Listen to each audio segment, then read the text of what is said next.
Hey guys, Steph Mischuk with KillerVideoStore.com and KillerPHP.com. In this quick little video blog, I want to comment on something I recently read in a local publication put out by the Canadian universities. And well, I'm just going to put the camera onto the magazine now.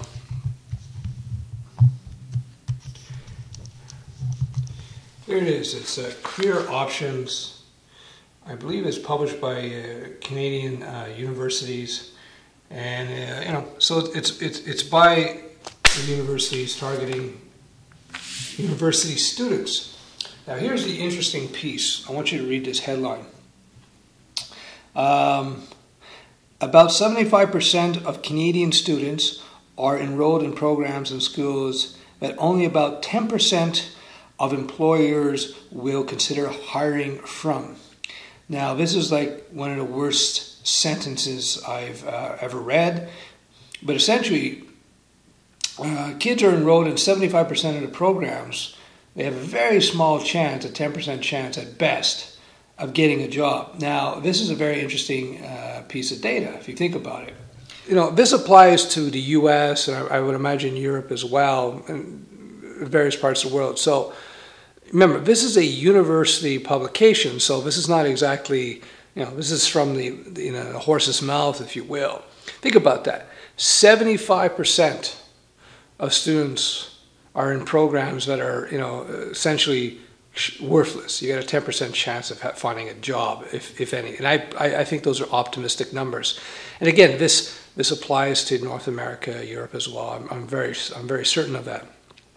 The larger point is that before you get yourself into student loan debt and so on, you really want to consider your chances of securing work and weigh other options.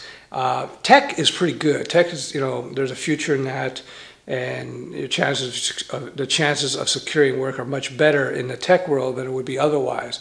But you still want to consider your cost of a tech diploma and degree versus its value. And I've discussed this in other videos, so I'm not going to repeat that.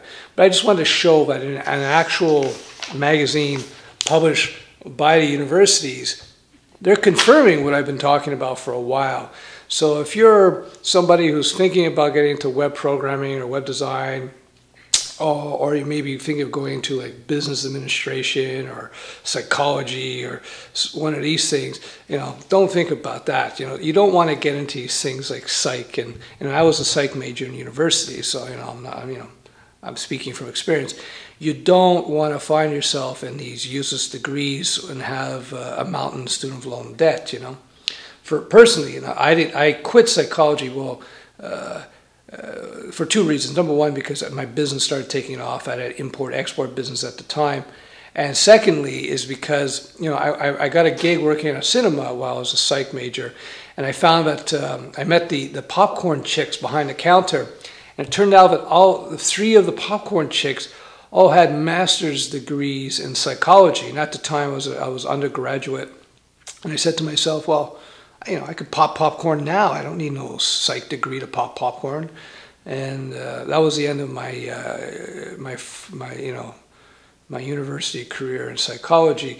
And don't get me wrong, there's a lot to be gained in terms of the knowledge in many of these programs, but they have no application in terms of getting a job. They're not going to help you there. And you can learn this stuff on your own. I talk about Kindle College. If you want to learn psych, philosophy, history, art history, business administration, all this kind of, just buy a Kindle and buy books on the subject, and you're going to learn a lot more quickly because you're not going to get a job with it, so forget it.